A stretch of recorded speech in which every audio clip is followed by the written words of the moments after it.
कहानी का टाइटल है मेरा मायका। बच्चों की गर्मियों की छुट्टियां लगे अभी 2 दिन ही हुए थे। सुबह सुबह पापा का कॉल आ गया। बोले, बेटा कब आओगी? मैंने अनमने मन से बोल दिया, पापा कुछ पक्का नहीं है, ऋषि टूर पर गए हैं, उनके आने के बाद देखती हूँ। पापा की आवाज़ रोआंसी हो गई। बोले, बेटा तुम्हारी माँ नहीं है तो क्या हुआ? तुम्हारा मायका तो है और मैं तो हूँ। ऋषि से बात करो और जल्दी आ जाओ। मैं जी पापा के आगे कुछ बोल ही नहीं पाई। जब तक माँ थी उनसे रोज फोन पर ढेरों बातें करती थी। साल में एक बार गर्मी की छुट्टियों में मैं पूरे 10 दिन के लिए मायके जाती थी। वो सुख किसी जन्नत से कम नहीं होता था। बच्चों से ज्यादा मुझे गर्मी की छुट्टियों का इंतजार रहता था। पर जब से माँ गई मेरा मायका जाने का मन ही नहीं करता। ऐसा लगता जैसे मेरा मायका ही खत्म हो गया। एक सूनापन, एक खालीपन सा मेरी जिंदगी में भर गया था। पापा एकदम शांत स्वभाव के साथ थे और कम बोलते थे, की जरूरत का पूरा ध्यान रखते थे। ऐसा नहीं कि मैं पापा को प्यार नहीं करती थी, पर बचपन से मैं माँ के ज्यादा करीब थी, या यूं कहूं कि वे मेरे दिल के सबसे करीब थी। अपने सारे दुख सुख एक सहेली की भांति मैं उनसे साझा करती थी। आज सुबह सुबह पापा का कॉल आया तो उन्हें मना नहीं कर पाई। पापा का दिल रखने के लिए ऋषि से बोलकर अगले ही हफ्ते के टिकट करवा लिए और पहुंच गई मायके। जैसे ही दरवाजे पर पहुंची माँ की याद आ गई।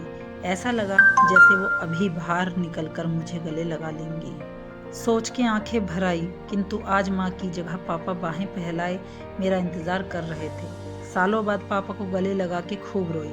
पापा ने अपने आंसू छुपाते हुए प्यार से मेरे सर पर हाथ फेरा तो थोड़ा दिल को हल्कापन लगा।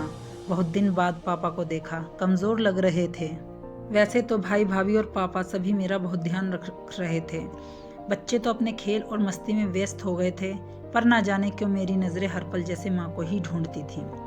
आज भी पापा पहले की तरह रोज खाने के बाद मेरी पसंदीदा मटका कुल्फी लाना नहीं भूलते थे। भाई भी बच्चों को कभी पार्क, कभी चिड़ियाघर तो कभी बाजार घुमाने ले जाता था। भाभी भी रोज मुझसे पूछकर मेरी पसंद का खाना बनाती। सब कुछ पहले की तरह ही था, बस माँ नहीं थी। इस बार मायके में मेरा दिल नहीं लग रहा था। माँ की कमी मुझे बहुत खल रही थी। ऋषि को कॉल करके मैंने 2 दिन बाद का टिकट करवा लिया। सबने मुझे रोकने की बहुत कोशिश की, पर मैं नहीं मानी। देखते ही देखते मेरे जाने का समय आ गया। आज शाम की ट्रेन से मेरी घर वापसी थी। मैंने सामान पैक करके रख लिया था, बस पापा का इंतजार कर रही थी। पापा ना जाने सुबह से बिना बताए कहाँ चले गए थे। उनका मोबाइल भी नहीं लग रहा था, मन घबरा रहा था। बिना बताए आखिर गए कहाँ? इधर मेरी ट्रेन का समय भी होता जा रहा था। समझ नहीं आ रहा था कि क्या करूं। तभी पापा का कॉल आया।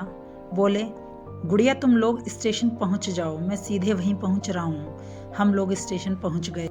ट्रेन सही समय पर थी। पापा स्टेशन पर हमारा इंतजार कर रहे थे। उनके हाथ में एक बॉक्स था।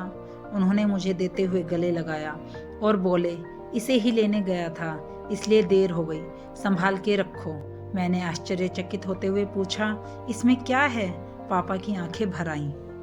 अपने आंसू पोंछते हुए बोले, तुम्हारी माँ का प्यार। कुछ समझती तभी ट्रेन आ गई। हमें ट्रेन में बैठा के पापा और भाई ने विदा कर दिया। मेरी नज़रों से ओझल होने तक पापा वहीं खड़े हाथ हिलाते रहे।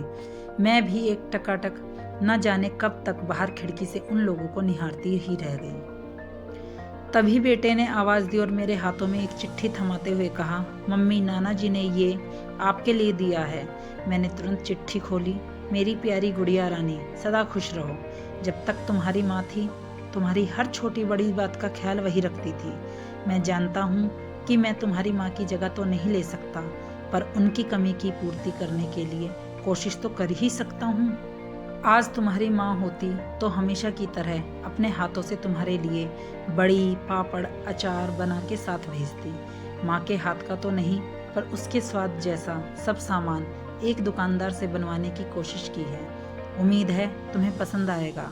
और हाँ बेटा, माँ नहीं है तो क्या हुआ, तुम्हारा मायका और हम तो हैं। पहले की ही तरह तुम्हारा इंतजार रहेगा।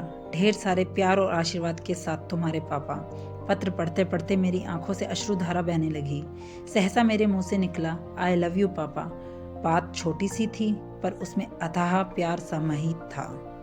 ये सिर्फ मैं ही महसूस कर सकती थी। मायके से घर आए 1 महीना बीत गया था। अब पापा से रोज एक बार कॉल करके मम्मी की तरह घंटों बातें करती हूँ। दोस्तों, कहानी अच्छी लगी हो तो लाइक कीजिए और चैनल को सब्सक्राइब करना ना भूलें। धन्यवाद।